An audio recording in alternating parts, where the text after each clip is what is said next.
Hello, my name's Tom Kottmeyer, and I'm the builder of this soon-to-be lovely Viking ship, which is going to be called Sleipnir.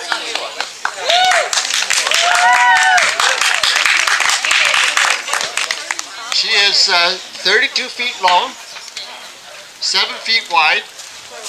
She has 14 planks per side, and she's built of oak. The keel, and these are the stems here. They are made of oak, white oak, and the planking and most of the rest of it is made of what's called Port Orford cedar, which is sort of like yellow cedar, but it's not a cedar, but it's very nice woodworking material, very nice shipbuilding material, because it's very easy to work and it's almost rot-proof. It's one of the most durable woods there is, and it's light and it's beautiful. Now there's something I'd like to do before I forget, and that is first to thank Norway Hall Board, and especially James, for giving me the opportunity to build the ship here. That was an unbelievable thing. When I first met James and I told him what I was doing, what I wanted to do was build a Viking ship, and he said, well, why didn't you build it at the Hall? And I said, really? I had been looking for a place to build for a long time, and believe me, it's not easy to find. And this place is ideal, not only because it's easy accessible, and because it's a friendly place, and everybody's supportive. So I really, really, really appreciate that. And not a day goes by that I don't say thank you, James, and thank you to the board. So far, put in 8 planks. The 9th one is starting at the back. And if you look here, you can see the rivets. They are copper rivets, and there's going to be about 1,500 rivets on the planks and the rest of the ship. And the planking is called latstrake, where the planks overlap. They overlap an inch, and that has a very big advantage because it makes a very strong ship, very light ship. Doesn't need a lot of framing because it's a very strong hull form. This is about the level of where the floor will be, and there will be benches across here for the crew members to sit and row, and there will be probably 8 oars. Now the ship is going to be very light. It's going to be less than 3,000 pounds. So for a 32-foot boat, it's pretty light. But it's basically a big canoe.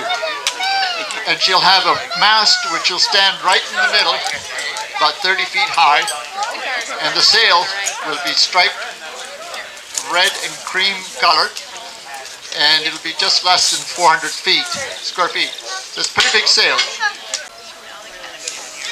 So then the question is, why am I building a Viking? Well, for me it's easy. There are things about it that are historical, but I wouldn't want to build a historical ship. But 20 years ago, I was living in Vancouver, BC, and I was involved with a group of mostly Norwegians, and we built a 42-foot version of the same ship. And I was lucky enough to become her first skipper for the first season. And I was absolutely blown away by what a beautiful sailing ship that was. The Gokstad ship was built around the year 980. She is 78 feet long, 16 foot wide, carried up to 100 people. And that was one of the ships of the type that the Scandinavians, the Vikings, sent across the oceans. They went to Iceland and Shetlands and Greenland and even America. And who knows where else they went? Well, we know. They went to the Mediterranean. They went to the Black Sea. They went to the Caspian Sea. So that was the ship that this is based on. Now that ship was used to bury a king. He died in battle, they know, because he had leg wounds. And around the year 1870, they decided to excavate it. And when they dug it up, they found, it's just south of Oslo, they found it was 75% preserved. Only the top little bits had rotted away, but the rest of the ship was very well preserved. So they dug it up and they put it in a museum, and they restored it to now in Oslo you can visit it. And it's a very, very, very impressive ship.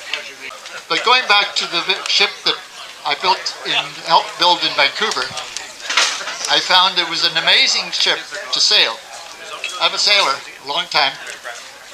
But that boat did everything right. It went fast. It stood up straight. It didn't keel over like a modern sailing boat. You get it 10 knots of wind and it starts to keel over. That one did not. It stood straight and it went.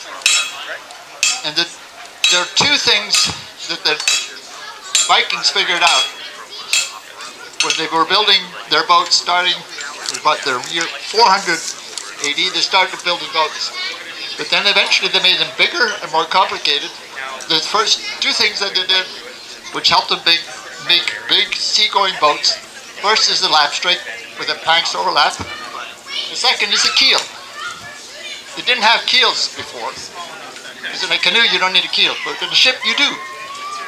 Because with a keel, you've got a strip that will go straight and the wind won't blow it sideways. So that means you can go long distances. That it took about as little as a week to go from Norway to Iceland, 1,000 miles. Work it out, 150 miles a day in the open ocean. At those days, that was by far the fastest, best seagoing ship there was in the time. So they could go across the North Sea, raid in England, and be back in Norway 2 weeks later. The guys who were on those raids came home with booty and they were rich men. So, every day when I come here every weekday in the morning, and I look and I smile and I say, hey, I'm building a Viking ship.